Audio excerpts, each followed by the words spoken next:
Salut, mon nom c'est Jeff. Bienvenue à l'émission Survie en forêt l'hiver.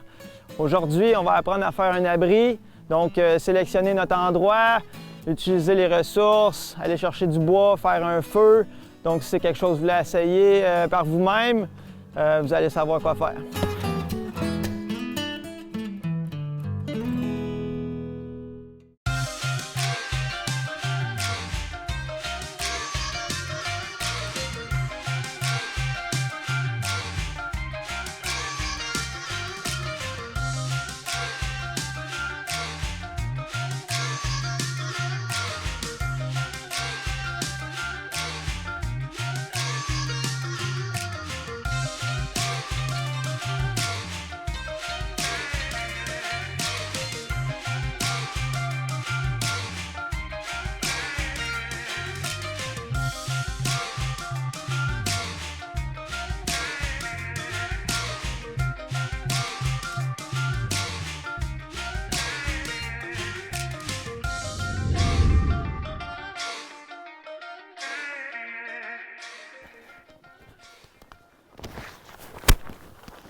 Oh.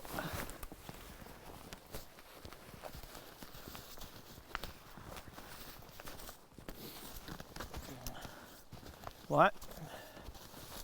Ça a l'air pas pire. OK. Fait que dans le fond, quand on recherche un emplacement pour fabriquer un abri, on veut regarder un endroit qui est déjà à couvert, ou du moins un petit peu. Puis on veut rechercher un endroit qui a beaucoup de ressources parce qu'on va utiliser des branches, on va servir un peu de ce qu'il y a, déjà sur le terrain. Comme dans ce cas-ci, on peut voir il y a un arbre de tombée, énormément de ressources, il y a un petit trou qu'on pourrait probablement utiliser pour le feu. Donc je pense que c'est un bon emplacement. Donc voilà. All right.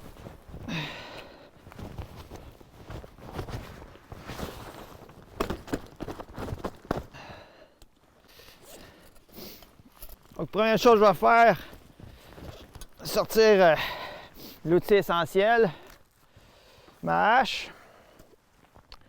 Donc, il y a plusieurs types de haches. Cette hache-là, je l'aime bien parce que c'est un petit peu multifonction, quand même légère. Puis il y a aussi une sciotte qui n'est pas la meilleure, mais qui dépanne, qui vient avec. Donc c'est comme un 2 en 1 que j'aime bien. Donc la raison pourquoi je sors la hache en premier, c'est que je veux nettoyer un petit peu, savoir qu'est-ce que j'ai à faire, quelles ressources que j'ai, puis pouvoir décider de quelle façon, de quel angle que je vais mettre mon abri.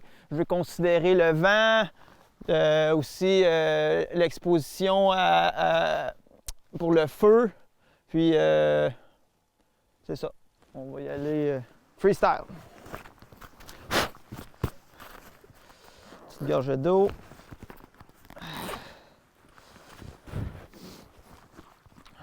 J'avoue que pour une gourde, un isolant à gourde, je trouve que c'est quand même essentiel pour l'hiver. Ça garde ton eau environ 12 heures là, sans geler. Un autre truc à avoir, c'est quand on met notre gourde dans notre sac, on la met à l'envers, comme ça ne gèle pas le couvercle. Des petits trucs.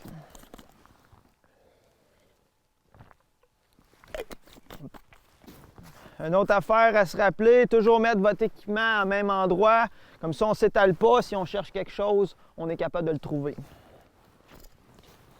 J'aime bien ôter tout ce qui est branche au niveau des yeux. Comme ça, on limite le risque de blessure.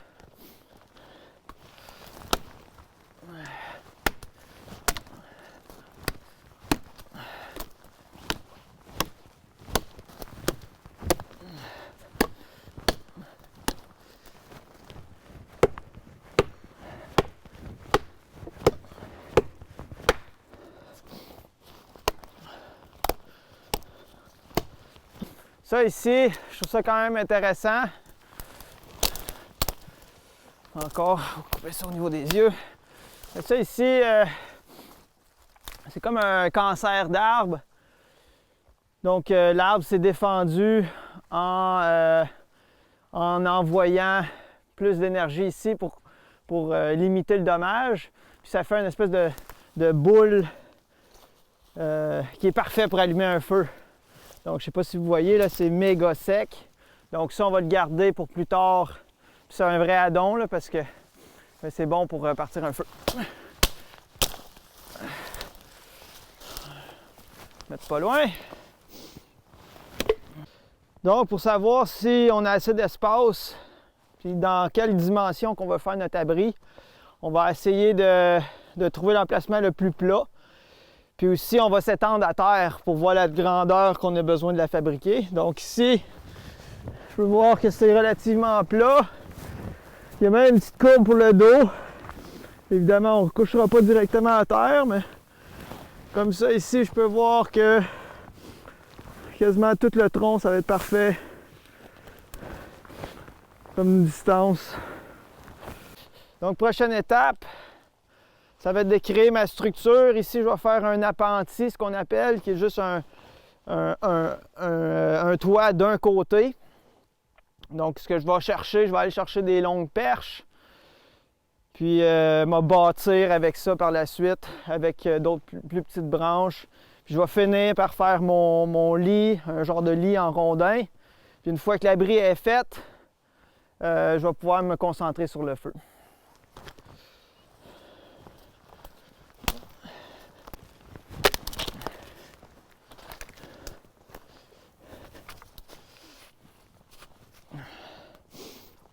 Donc les longues perches le plus droit possible, c'est ce qu'on recherche. Même si c'est pas super solide, si on en met plus, ça va se tenir quand même très bien, là. Donc hein?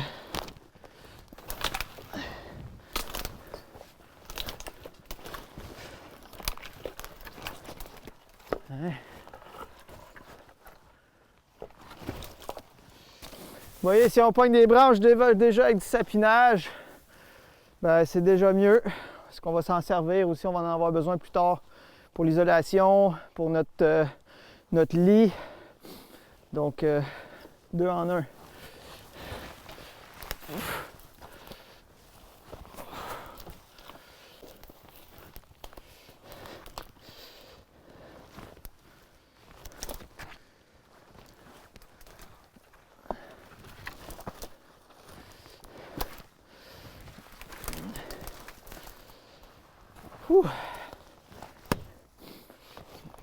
Autre chose importante à se rappeler, lorsqu'on fait des travaux comme ça ou qu'on fait de l'exercice à l'extérieur, en sachant qu'on va y passer la nuit, c'est bien important de garder de comprendre sa chaleur corporelle, d'enlever des couches au besoin, de remettre des couches au besoin. Donc on veut vraiment être à l'écoute de notre corps, comment il se sent, puis s'ajuster en conséquence. Comme là, j'ai chaud, là. Ouh!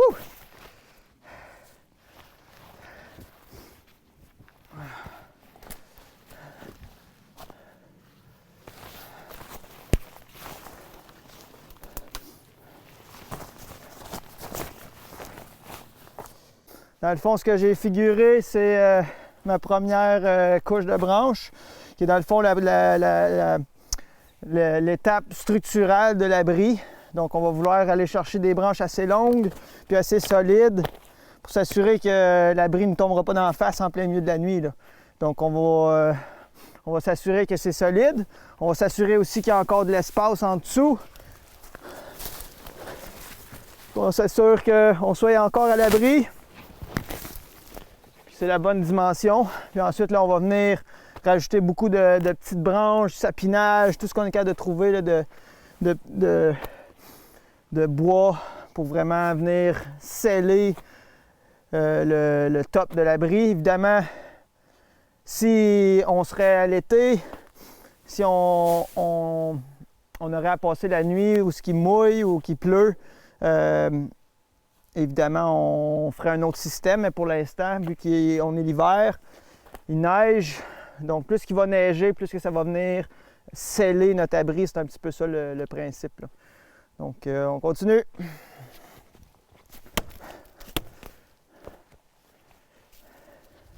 Une autre petite affaire que je viens de remarquer, qui est quand même bon à savoir, Lucenay, encore, ça pousse souvent dans des forêts résineuses. Donc, on peut le prendre, là. En ce moment, il est quand même humide parce qu'il neige. Mais d'ôter toutes les branches à l'intérieur, de le prendre puis de le mettre dans sa poche, il va sécher un petit peu pour plus tard. Fait que ça va être un bon allume-feu, un bon amadou. Donc, je vais en prendre assez. Il y a plusieurs types d'amadou, mais Lucenay, là, bien sec, c'est dur à battre.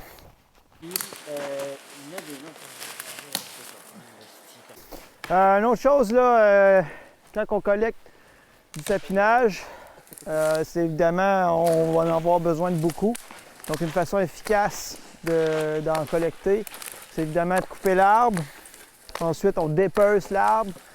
Quand on met nos branches, on va toutes les mettre dans le même sens avec les bouts les plus gros, tout d'un côté. Comme ça, quand on vient ramasser, on peut tout prendre d'un voyage puis on est plus efficace.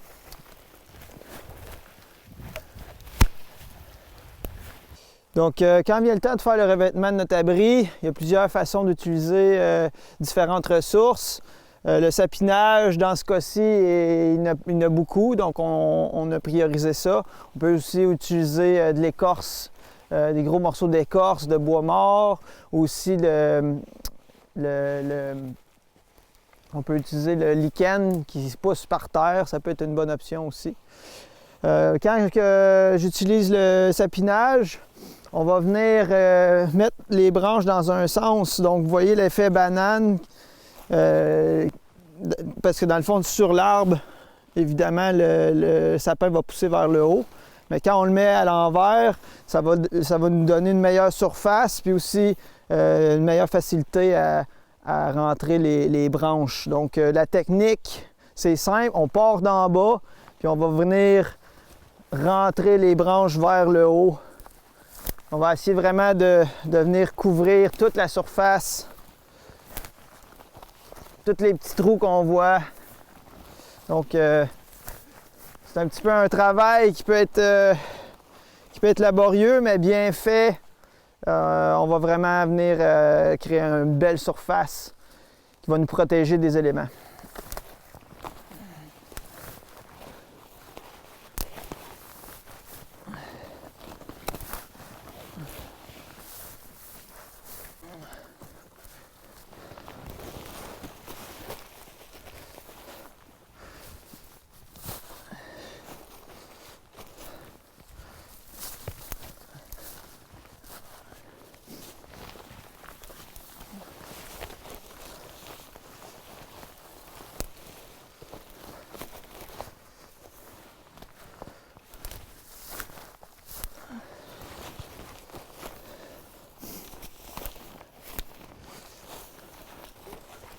Ouais, je vais faire un petit clean-up après à l'intérieur pour évidemment pas avoir des branches qui nous plantent dans la face en plein milieu de la nuit.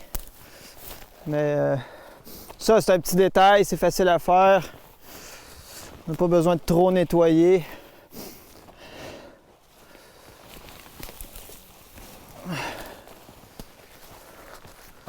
Fait que dans le fond, le principe, là, c'est vraiment d'essayer de voir au travers de l'abri. Tant qu'on voit au travers, on en rajoute. Évidemment, si on a d'autres ressources comme de l'écorce ou même de l'écorce de bouleau, c'est quand même très efficace.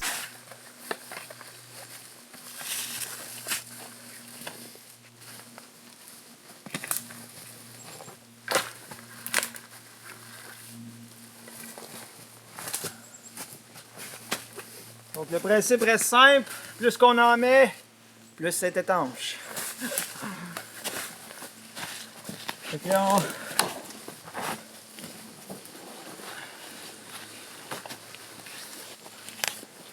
fait que maintenant, je vais me recoucher par terre. Je vais voir qu'est-ce qui est dans les jambes. Je vais peut-être trimer un peu à l'intérieur, faire sûr qu'il n'y a rien qui me rentre dans les yeux. Puis je vais commencer à me faire ma plateforme de rondins pour que ça soit plus confortable, puis aussi que ça m'isole du sol, c'est ça le but. C'est on se décolle du sol, puis c'est là que toute la fraîcheur et l'humidité sort durant la nuit. Donc c'est ça. Ah! Ça. Quand même pas si pire!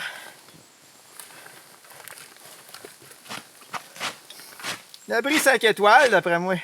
Ha! Fait que collection de rondins. On est rendu là. Puis ensuite, je vais venir les sectionner toute la même longueur. Ça va venir s'asseoir sur 2 morceaux transversales. Donc, c'est étonnamment confortable. Sauf que si vous ôtez pas les petites branches, ça sera pas confortable. Comme mettons, vous pouvez vous imaginer avoir la colonne qui s'assise directement ici. C'est pas agréable. Fait que, voilà, c'est pour ça que je m'assure de toutes les couper à ras le plus possible. Ouais, puis c'est ça dans le fond. Ce qui peut être fait aussi si notre surface, si notre lit est assez haut, on y laisse un espace d'environ 5 à 8 pouces. On peut y insérer des roches qu'on chauffe sur le bord du feu, puis ça nous donne ça va venir radier sous notre lit puis nous réchauffer tout au long de la nuit. Évidemment, quand on dit un abri de survie, ben en survie, on ne s'attend pas à avoir énormément de confort. Sauf que d'utiliser ces petites techniques-là va vraiment nous aider à avoir une meilleure nuit de sommeil. Évidemment, ça ne sera pas une nuit sans tracas, mais plutôt une nuit qui va vous permettre d'être confortable, puis de sortir la journée qui va suivre ou survivre.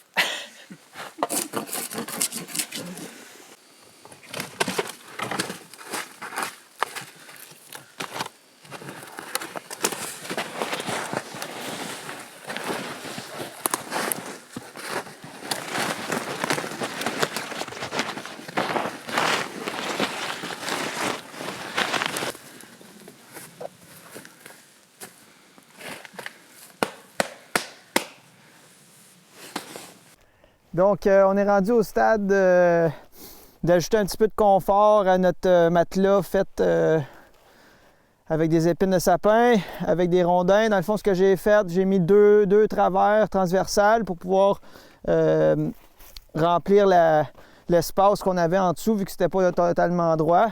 Donc, j'ai fait 2 travers. Ensuite, j'ai rempli ça de petits rondins. Du sapinage, un peu comme le même principe qu'on fait à l'extérieur de l'abri. Évidemment, les plus petites, c'est les meilleures parce qu'on a moins de surface, moins de grosses branches, donc ça va être plus confortable. Donc, même chose, on veut planter du bas vers le haut. On s'entend que plus qu'on en a, mieux que c'est, là, même si on a à peu près un pied d'épais de sapinage, ça va tout s'affaisser avec le temps durant la nuit. Donc, on est rendu au stade de pimpé. Donc, un petit peu de décoration. Donc, on n'est pas à décore ta vie, on est à décore ton abri. J'ai trouvé un petit peu d'écorce. Une grosse souche qu'il y avait là-bas d'un arbre mort. Donc ça ici, là, à mesure qu'on décolle, on peut rentrer notre main à l'arrière, puis ça va nous aider à le décoller. Si on veut vraiment prendre notre temps, on peut même couper avec la hache, puis nous aider avec des plus petits morceaux. Donc moi, je vais venir vraiment le mettre ici sur le plus haut de l'abri, parce que c'est là qu'il me manque encore un petit peu d'abri, un petit peu de couverture, de sapinage, etc. Donc ça aussi, c'est le même principe que du bardeau qu'on voit sur les maisons. Donc on va partir du bas. Fait qu'on s'imagine que ça, c'est le bas. On va venir overlapper un par-dessus l'autre. Donc ça, si l'eau coule, elle va aller un sur l'autre. Donc on limite l'eau qui rentre dans notre abri.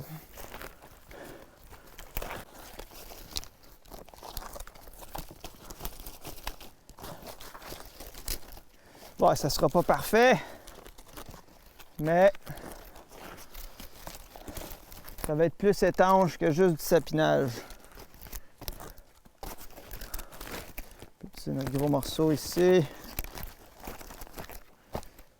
Et voilà.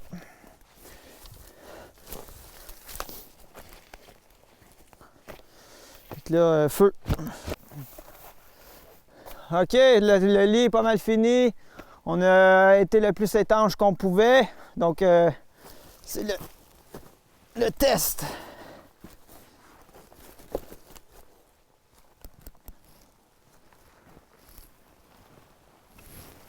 Oh, oh. Oh. Ah, parfait ça. Oh, pas trop loin du feu. Excellent.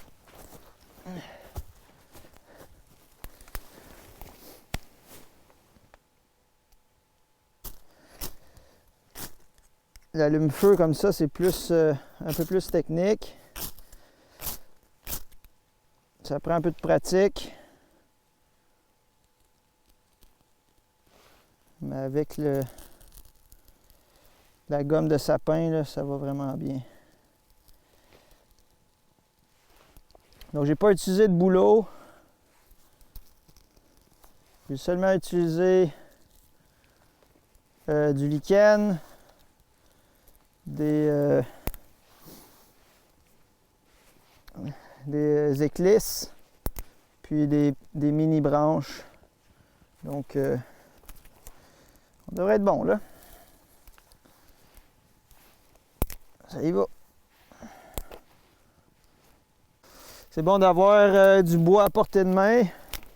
On ne veut pas partir notre feu puis avoir aucune ressource. Sinon, on risque de manquer notre shot qui serait éteindre. C'est d'aller dans le bois le plus sec possible.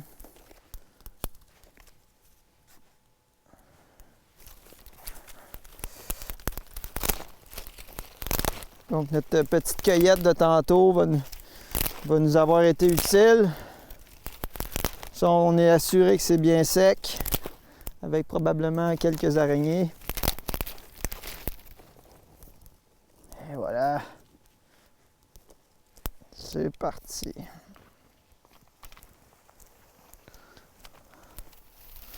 Une autre chose importante à se rappeler, ce serait de ne pas faire le feu trop près de l'abri parce que, évidemment, on a utilisé beaucoup de bois sec. Puis, ça m'est déjà arrivé, mon abri a pris en feu. Il a fallu que je me dépêche à sortir de là, limiter le dommage. Donc, c'est pas mieux si on crée un feu de forêt. On n'a pas besoin d'un gros feu ici. Je vais le garder à peu près cette grosseur-là. Puis je vais pouvoir cueillir du bois tout autour, continuer à nettoyer le tour de mon feu, s'assurer qu'on ne met pas le feu nulle part, là. Oh yeah! Ah! Oh. Ça, c'est la vraie vie.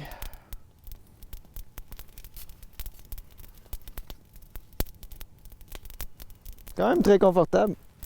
Alright, fait qu'en conclusion, on voit cet abri-là. Ça m'a pris environ 3-4 heures. Évidemment, on peut en mettre beaucoup plus. On peut continuer à rajouter. La bonne façon de se rappeler ou d'en rajouter, c'est de regarder à l'intérieur. Partout ce qu'on voit le jour, on peut ressortir, on peut en rajouter. Donc, c'est tout dépendant le temps que vous avez pour fabriquer l'abri. Il s'en fait aussi toutes sortes de types. Ça, c'est un type que je trouve qui est facile à faire, style appentis qu'on appelle. Donc, je trouve que le principe de base, vraiment, c'est de vouloir se décoller du sol pour qu'on n'ait pas autant d'humidité qui émet du sol. Puis aussi, toujours réfléchir à combien de bois qu'on va avoir besoin, puis avoir une idée de combien de quantité. Donc, si on trouve que on a assez de bois, la seule façon de savoir, en fait, la façon de se le rappeler, c'est on en veut 4 fois plus.